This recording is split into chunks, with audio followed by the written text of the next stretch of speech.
కాటరా classic రెటినాలకు world class treatment ఇప్పుడు మన భీరంగూడలో American laser eye hospitals.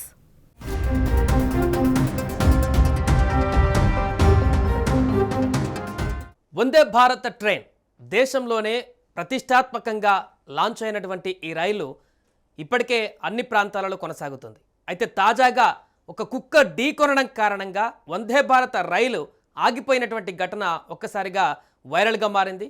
గతంలో మనం చూసాం, చాలా వరకు గేదెలు ఢీకొన్నప్పుడు, లేకుంటే ఏనుగులు ఢీకొన్నప్పుడు, లేకుంటే ఇంకేదైనా పెద్ద జంతువులు ఢీకొన్నప్పుడు గుంపులుగా రైళ్లు ఆగడం అనేది సాధారణంగా మనం చూస్తూ ఉంటాం. కొంతవరకు ముందు భాగం దెబ్బతిని అది ఆగిపోవడం చూస్తుంటాం. కానీ ఇక్కడ విచిత్రమైనటువంటి ఘటన, ఒక చిన్న కుక్క ట్రైన్ ఢీకరణంతో ట్రైన్ ఆగిపోయినటువంటి సందర్భం. ఒక 27 నిమిషాలు, సుమారుగా అర్ధగంట పాటు కూడా ట్రైన్ ట్రాక్ పైన నిలిచిపోయినటువంటి ఘటన తాజాగా వెలుగులోకి వచ్చింది. విజయవాడ నుంచి చెన్నై వెళ్తున్నటువంటి వందే భారత్ ఎక్స్ప్రెస్ రైలు 20678 నెంబర్తో కలిగినటువంటి ఈ రైలు బాపట్ల జిల్లా చీరాల రైల్వే స్టేషన్ వద్దకు ఆదివారం సాయంత్రం రావడంతో ఆ ప్రాంతంలో ప్రయాణిస్తున్నటువంటి సందర్భంలో ఒక కుక్కను ఢీకొనడంతో దగ్గరగా 20 నిమిషాలకు పైబడి ఈ ట్రైన్ అక్కడ నిలిచిపోయింది. ఇక ప్రత్యక్ష సాక్షులు, రైల్వే సిబ్బంది అందించినటువంటి సమాచారం మేరకు రైలు చీరాల స్టేషన్ వద్ద కుక్కను ఢీకొనడంతో ప్రెజర్ బాక్స్ను బలంగా తాకినట్టుగా తెలుస్తుంది. దీనికి సంబంధించినటువంటి ఒక నట్టు కూడా దెబ్బతింది.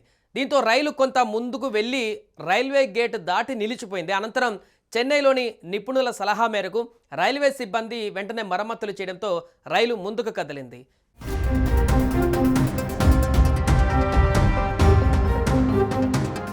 సో ప్రస్తుతం ఈ వార్త వైరల్గా మారుతుంది. ఒక కుక్క ఢీకొనడంతో ట్రైన్ ఆగిపోయినటువంటి ఘటన ఆశ్చర్యకరంగా మారిందంటూ కూడా ఈ అంశానికి సంబంధించి నెటిజన్స్ కామెంట్ చేస్తున్నారు. గతంలో గేదెలు ఢీకొనే అనేక సందర్భాలలో వందే భారత్ ట్రైన్ ఆగిపోయినటువంటి దృశ్యాలు, అదేవిధంగా ట్రైన్ ముందు భాగం దెబ్బతిన్నటువంటి ఘటనలను మనం చూసాం. కానీ ఇప్పుడు తాజాగా ట్రైన్కి ఎలాంటి డ్యామేజ్ కాలేదు, ముందు భాగం దెబ్బతినలేదు. కానీ కుక్క ఢీకొనడం కారణంగా ఇంజిన్ కింద భాగంలో ఉన్నటువంటి బ్రేక్ సంబంధించినటువంటి ఎక్విప్మెంట్లో కొంత దెబ్బతినడంతో ఆ బ్రేక్ పట్టుకోవడంతో దాన్ని మరమ్మతుల కోసం కాసేపు ఆపి దాన్ని సెట్ చేసిన తర్వాత ముందుకు వెళ్ళినటువంటి ఘటన మనకు కనిపించింది. దీంతో ఒక కుక్క ఢీకొనడం వల్ల కూడా ట్రైన్ ఆగిపోతుందా అనేటువంటి ప్రశ్నలు ఇప్పుడు ఉత్పన్నమవుతున్నాయి. ఇక ఇదిలా ఉంటే మరొక వైపు విశాఖపట్నం నుంచి సికింద్రాబాద్ వెళ్ళేటువంటి వందే భారత్ ఎక్స్ప్రెస్ రైలుకు కూడా ఆదివారం పెను ప్రమాదం తప్పింది. ఇది తెలంగాణలోని మహబూబాబాద్ జిల్లా కేసముద్రం మండలం తాళ్లపూసలపల్లి రైల్వే స్టేషన్ సమీపంలో మధ్యాహ్నం 12 గంటల సమయంలో పట్టాలపైకి అడ్డుగా వచ్చినటువంటి ఎద్దును రైలు ఢీకొట్టింది. దీంతో రైలు కొద్ది నిమిషాల పాటు నిలిచిపోయింది. ఇంజన్ ముందు భాగం కొంత విరిగిపోయినటువంటి సంఘటనా స్థలంలో అక్కడ పడిపోయింది, విరిగిపోయి.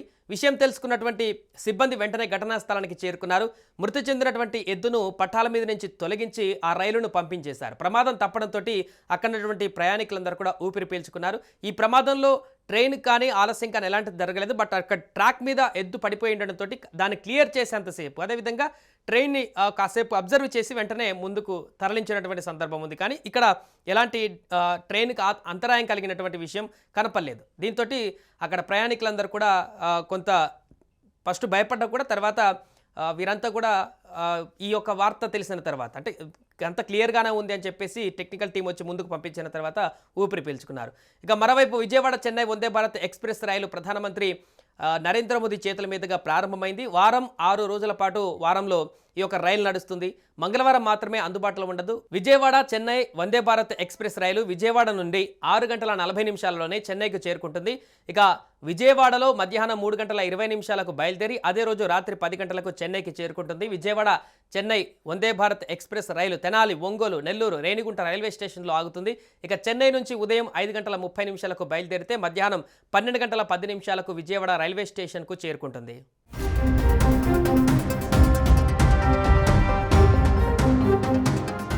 సుమన్ టీవీలో మీ పర్సనల్ అండ్ బిజినెస్ ప్రమోషన్స్ కోసం కింది నెంబర్కి కాంటాక్ట్ చేయండి.